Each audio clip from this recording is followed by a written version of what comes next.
Welcome to our series on automation and how it is transforming work and our world. Today, it's a very exciting topic.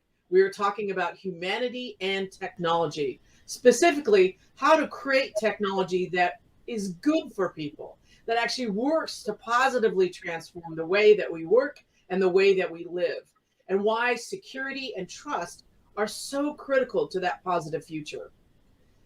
And we're asking the question, are we building a better world for humanity with technology, or is it the opposite? And what does this mean for the future of work?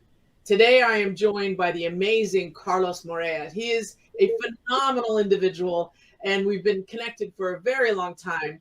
He's an award-winning pioneer in technology on online security and trust management. He works with the United Nations, the World Trade Organization, and is the CEO of Wisekey. Carlos, tell us a little bit more about yourself. I'm a huge fan, but please share the wonderful work that you're doing. Thank you, Catherine, for having me with you here today. So I am now the founder and CEO of Wisekey, which is a Nasdaq listed company, cybersecurity, very focused on protecting the internet and everything that goes on the top of the internet, objects, people, processes. Before that, I was the chief security officer of the UN agencies here in Geneva, before even the word security officer exists, right? So yeah. I was handling, as a UN expert, the critical infrastructure of the international organizations. And during my entire career, I've been participating in endless numbers of lobbies and associations and everything that basically protects humans on the internet. Humans, we are linear, we are slow, we are step by step. Technology is exponential. It goes very fast. It multiplies exponentially every second. And it's going to reach a moment where technology is going to be more smarter than we are, faster than we are. And that moment is dangerous for human. That moment, human needs to have a switch. We need to be in control. And basically what we do as a technology company is developing that switch. So when things will get out of control, we can bring back the control and we can let humans, like we did in 200 years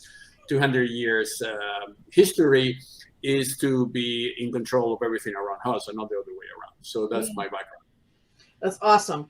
I'm so glad you're here today. To kick it off, you touched about this earlier about, ethics and the core values and how we need to infuse humanity into the future. Human kindness, and ethics are core requirements to realizing the best from AI and from automation. So what do you see are the possibilities for building a human-centered technology, the future today? And what are the consequences if we don't build a human-centered technology world? Yeah. So humans first needs to master technology. When we were primitive people in the cave, the first original person that was living in the cave and discovered fire because he saw the lightning and he replicated and he managed to create fire outside the cave. And he was amazed by the warmth of the fire, by the fact that the fire could basically cook an animal and was more tasty and easier to digest. And he brought that inside the cave to show that to the wife and kids. And actually, he killed everybody in the cave. Why? Because he didn't realize the moment that the fire had a smoke, CO2, that was basically destroying the oxygen of the cave. And a good invention, not properly managed, actually create the contrary effect, which basically put the people in danger. It took a while before he realized that actually fire was danger inside the cave. And then they started to put chimneys and processes to control that process, so that process could not destroy his family. So this is where we are in this new technology era. We love the technology. We feel very happy to have it. We always like the latest phone, the latest everything, but at the same time, we are still mastering the consequences that technology have in our lives. And there's where consciousness, we have to be conscious that technology is like fire. It can warm you, but it can also kill you. So the ethics is a process which is very hard to bring to technology. Why? Because technology is exponential. So that means that the young kids, which are 20, 25, 30 years old, and we employ in my company for coding to develop AI algorithms, they are not necessarily concerned about ethical issues at that age. They are more concerned about having fun and developing good code so they can make a lot of money and eventually do a very successful IPO with their company. So bring ethics in that discussion is actually being viewed by engineers as a cumbersome issue, something that slows the process, something that is not necessarily important, because how do you customize that, or how you make money out of ethics? So it has been an intangible asset that has not been valued in the past. Now, because maybe the consciousness is increasing by the fact that we are losing our data, that we are now for sure convinced that companies have been monetizing us. We are the product for social media platforms. So it's going to be like a small revolution happening where consumers are saying, hey, we want to be in control. We want to be ethical. We want to, it's the same movement happening in sustainability and climate change. It's the same awareness that is taking the same level of conclusions on where we are saying, okay, we want technology, but we want to master the technology. And this is creating a new generation of companies that they are maybe less successful in terms of creating a huge amount of revenue by selling people as a consumer, selling people as objects, as a product, and they are more conscious in not using that revenue stream, but rather developing revenue in things, in protecting consumer, in protecting people, in protecting your personal data, in controlling your identity. This is the new trend. And I am very happy, actually, next week in Davos, we're going to be discussing that. I'm very happy that the young generation are starting to grasp that part, and they are willing to develop companies around those values and ethics. Yeah, you bring up two very critical points. One is that it takes all of us to participate in creating technology that's good for humanity, right? And that humane technology is possible. We have to make that choice as a consumer and as a leader and as a developer. And it is possible to think about that. It's not cumbersome. It's actually going to be value add. I think that the future is where people are going to choose an ethical, sustainable, value-oriented organization that builds technology for good versus the other, right? I think they're becoming more aware that humane technologies matter, and that doing things that enable people to drive a positive world is a better choice, and I think it's fantastic that we're having this conversation, that you're able to take it to that leadership level that you talked about at Davos. What does this mean for the future of work? How can tech support making work more human? If you consider that with regard to like your trust and security and issues around ethics infused into what we're building. Absolutely. So work is actually a very interesting aspect, because when we say work in our generation, that means a job that you can keep during many years, and after you go to another job and you keep for another many years. This concept is disappearing, right? The job for a lifetime disappeared many years ago. Even the job for several jobs during your lifetime might also disappear. So why is disappearing? Because we are in a more molecular aspect of the economy. It means that people are more selling tasks than jobs. So if you're a very good architect or a very good engineer, or a very good coder or a lawyer, before you have to work for somebody in order to sell your services. And that person, that organization was basically collecting the talent of several people and selling to somebody else. There was a B2B type of transaction in jobs. Now jobs are becoming B2C. It means that me as an individual specialized in something on the internet, I can sell that many times to many people without the need to have a secure job with that person. So that molecularization of job is a huge opportunity, because it basically allows you to control the time you want to work, the control to the people you want to work. You can choose also the values for which you want to work. As the marketplace of job is phenomenal. The fourth industrial revolution are bringing new type of jobs that did not exist in the third industrial revolution. And all the people are concerned that technology is actually destroying jobs and they are making jobs obsolete. Right. It's actually not the case. It's the other way around. Jobs are becoming more specialized, but you also have many other ways to learn. And jobs, because they are molecularized, they are converted and fragmented into tasks, then you can not necessarily be a lawyer, but be a very good blockchain lawyer, for instance.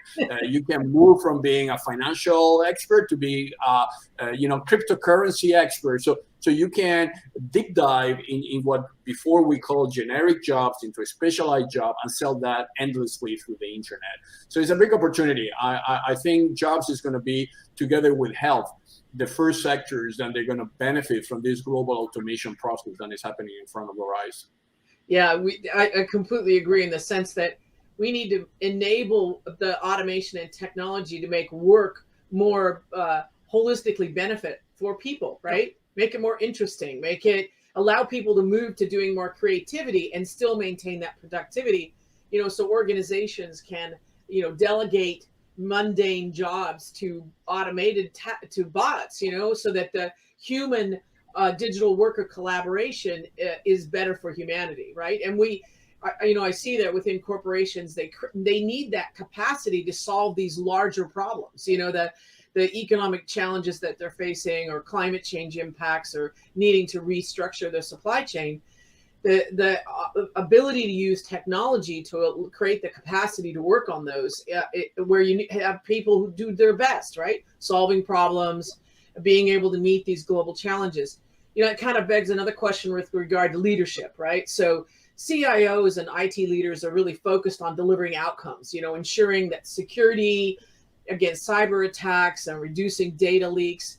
What does the human center model for technology look like for them? And why should they care? What is the value for them? Because you talked about this earlier, about the economic value of what we're doing. Yeah. So leadership is changing drastically, and I think in an exponential way. I remember when I started to sell cybersecurity 23 years ago, when I talked to a C-suite, they were telling me, "Oh, this is not really my concern. I rather prefer to put money in marketing or promoting my brand. I don't care if I'm going to be hacked. In any case, I will not be hacked." So that was the mentality, right? They misvalued the cybersecurity risk, and to be honest, they didn't have neither the education to assess those risks, and that's obviously has changed drastically now. The chief security officer do not report anymore to the CEO, report to the board, because you want to let to know the board if your company has been hacked, and not necessarily your CEO that might want to take some kind of timid reaction, not to inform the market. So all that process is actually going in the right direction. Cybersecurity has become the question today is not whether you are being hacked or not. You have been already hacked. It's happening, right? The question is, how do you handle the post-hacking process, right? Do you tell the people? Do you solve the problem?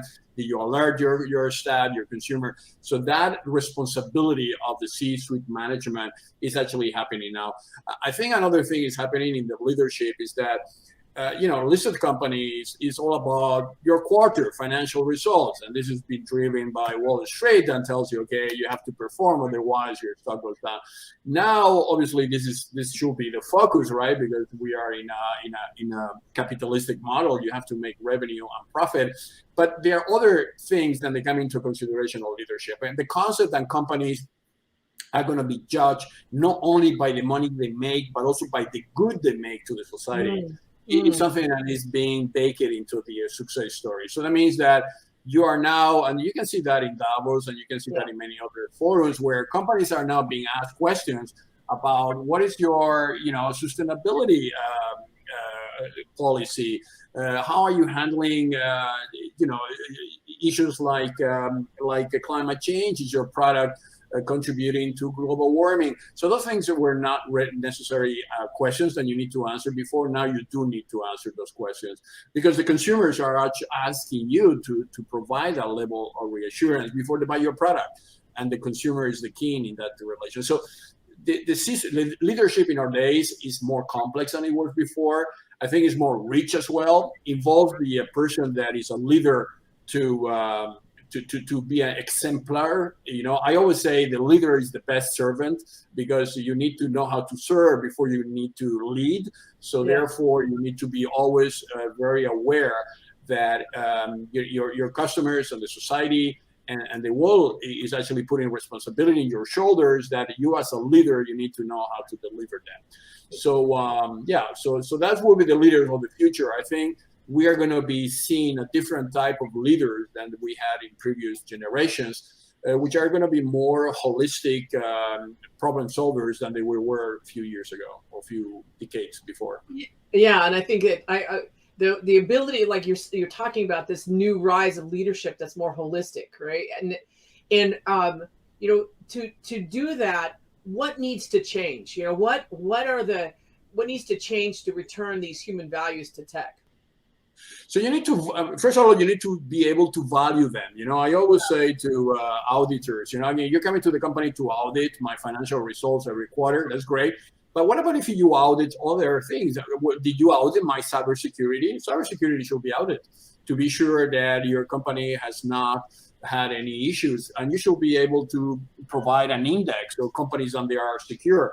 You should audit that companies are not detrimental to humans. I mean, you are not developing a product which is dangerous to human, right? Whatever. I mean, you do that in the medical sector. If you develop a new medicine, you have the FIA that values your product, checks your product, and sees whether your product is dangerous or not to the consumer. Until you don't get this accreditation, you are not authorized to sell that product.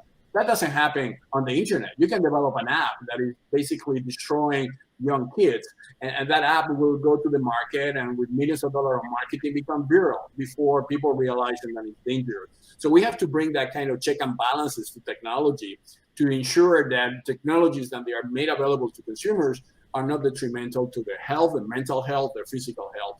So those are the things that you need to bring into companies in order to make the companies of the fourth industrial revolution, which are companies that they are more, I would say the level of scrutiny is much, much higher than it was before, because consumers are telling you all the time, hey, I would like to use your product, but I want to be sure that your product is not dangerous for me.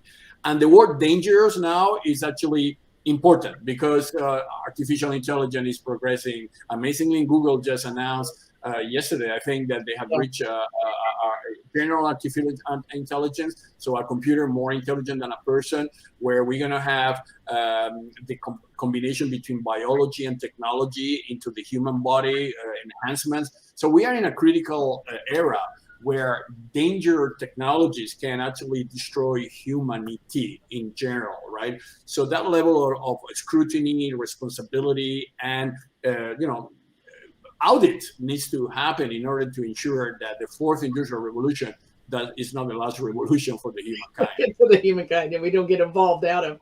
Yeah, on the radio show, on my radio show, we talk about this intersection of humanity and technology and how we need to participate in designing our future. It's happening whether we know it or not. And leaders who are at the cusp, or even the individual who's doing the code, needs to have an awareness of operational philosophies that involve ethics.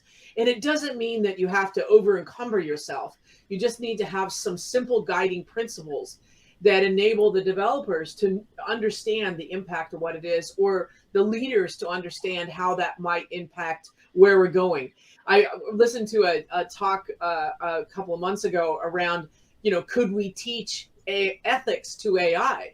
Is that infused into what AI is doing, or is it just replicating and mirroring the biases that we've already created in society? How can we enable it to be one step better, and actually take the best of who we are as a guiding principle, rather than what are the things that make the most amount of money, So I do think it's a real leadership challenge, and I think it's an exciting one, to participate in, and I look forward to how it evolves.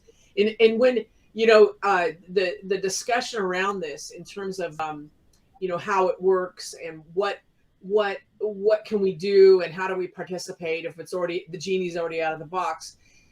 What advice would you give our viewers today? What things could IT leaders and people who are enabling automation within organizations, what advice would you give them to help infuse this into what they're doing?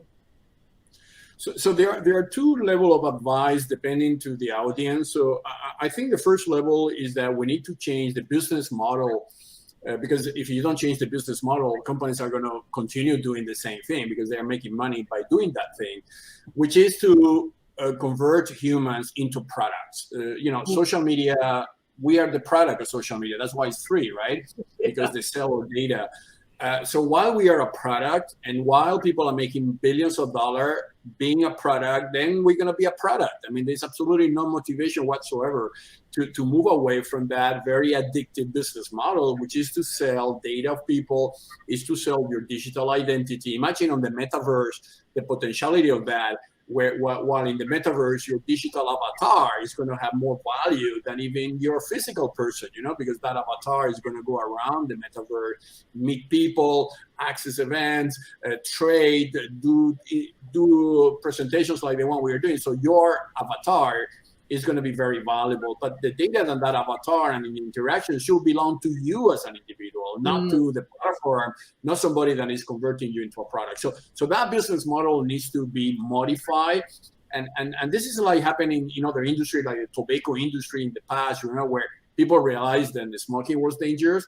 And then obviously there was some regulatory aspect that control that process. We need to have the same thing for this social media revolution that has converted the human as a product. So that's one thing, and it's very tough. It's very hard because you are going against a $10 trillion economy that is already there, right? So the motivation of these companies to change is very little. The only way this company will change if the consumer requires the change, because at the end of the day, this company needs to sell that service to the consumer. And that is happening slowly in the last 3 years. COVID obviously has helped as well. Consumers are realizing now that AI is biased and personal data, it can be dangerous. Somebody selling your personal data without your consent.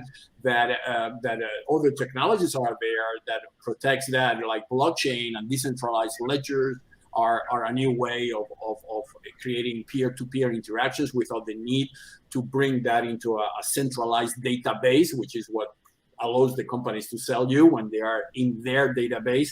So technology is evolving to basically move away from that human product-centric business model to a decentralized one. But we have to find the replacement. What is difficult is to say, okay, fine, I'm going to develop now my company around protecting humans, but how I can make money out of that, right? So this is the big question, and that question needs to be asked at many different levels, because, as I said before, while we keep humans as the product, we're going to be able to monetize endlessly to the point that we're going to destroy the concept of being human, right? So that's the major issue. But consumers have the last say, the last word. And I think everything which is decentralized data, if I will be consumer and I have to use my internet to do things, do it in ways that I do not create depositories of personal data somewhere. I would like to control my data. I want to know what the others know about me. I want to delete that in case I need to delete it because I don't want to use the internet anymore. I want to be in control of my digital identity. I don't want anybody to do that for me. So there are basic things that if you apply them as a consumer, you basically keep the control. I mean, as I always say, consent is something we have in the physical world. If you invite me to dinner to your house, one day I will go to your house, but doesn't mean that I can go every day to your house for dinner. You gave me the consent once, and then you withdraw that consent. In the technology world, it doesn't happen that way. If you give the consent to a social media, you cannot withdraw back. The consent is eternal consent, right? So the concept of consent is very important because it's embedded into our humanity. We are giving consent every single day, and we know how to do that in the normal physical world, but we lost the control of the consent in the digital world, and this we need to get it back. That's very interesting because you don't realize that when you're actually clicking a OK button, right? And I think that this is what you talk a lot about, how we can change the monetization so that it rewards for good. And I think that is a challenge with organizations, but it's also an opportunity. It's a tremendous opportunity. I mean, talk about competitive advantage. When we are building automation to assist call center agents, or we're enabling financial team to be able to not have to work weekends because they're actually delegating the reporting to report generation to a bunch of bots, they're digital workers. That is increasing the quality of their life, and they are in control of that. They set that into motion. They design what that is. They enable that to augment their workforce.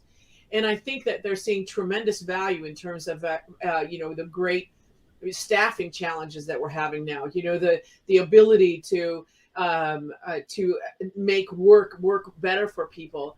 And I think that reflects in how organizations can be more sustainable and competitive. So I do hope that the ability to do for good it creates corporate profit, and also makes work and creates a loyalty and a culture of vitality and resilience, rather than the opposite. So what happens if we don't do this? We talked about this in the beginning. We want to create a better world for humanity, but what are the consequences if we don't do this? What are the downsides? So the radical consequence is that humanity will lose its value as per historical value we had until now. So we will enter into something like humanity 2.0, where we're going to be a hybrid. We're not going to be necessarily, what we are today. And therefore, we're going to be equipped with technology that will allow us to live in different planets or breathe different air. So that is the trend. And it's a trend that is there, and the singularity moment where computers get more smarter. We are reaching that moment. This is our generation living that paradigm shift from things that you control to things that you don't control anymore. We are connecting 1 trillion objects to the internet. Those objects, do they have their own autonomy? Automation is becoming mainstream. Things are going to be connected without any human interaction already happened. So the control of humans are going to be diminished, and going to be, humans are if we continue to do that, we will create kind of 2 races, like a superhuman that will have the means and the money and the location. They will live in the right country to enhance themselves, to even become immortal if they have the money to do so, because there's only about money. I mean, if you have the right money, you could basically become immortal, but that will cost you money. If you don't, because you don't have money, you will not become immortal, and therefore you will create a kind of segregation in the society, which will be terrible, right? Because then that supra human will be in control of the less technology human. So this is where we are going. I mean, people don't realize, but this is happening. There are countries already that they are creating those superhumans, and they have a very clear vision and say, we cannot bring 1 billion people to the next level of prosperity. Let's bring maybe 5% of that, but at least we have something, right? So that is a trend, and the only way that you can stop that trend is, as I said before, is that humans should be in control of their own digital life. So nobody should be able to data mine me, using me. They should be the same laws that respect our property, the respect for houses, respect or nationality or borders. That same legislation that has been designed to protect humans, human rights including, should be transferred to the internet. And if we do that, we will create something like the human digital rights, right? Where every company developing products and going totally outside any potential control, they will have to comply with the legislation and say, okay, I can develop that, but this I cannot do anymore.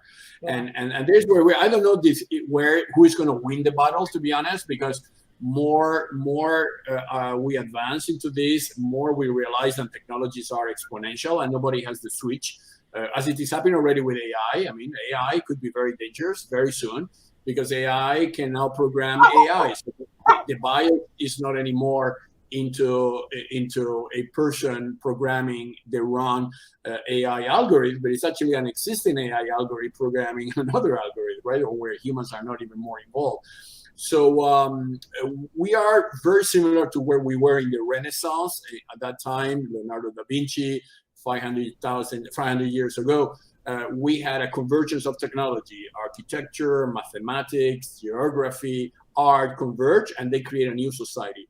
And it was actually an enlightening society. It was a good society.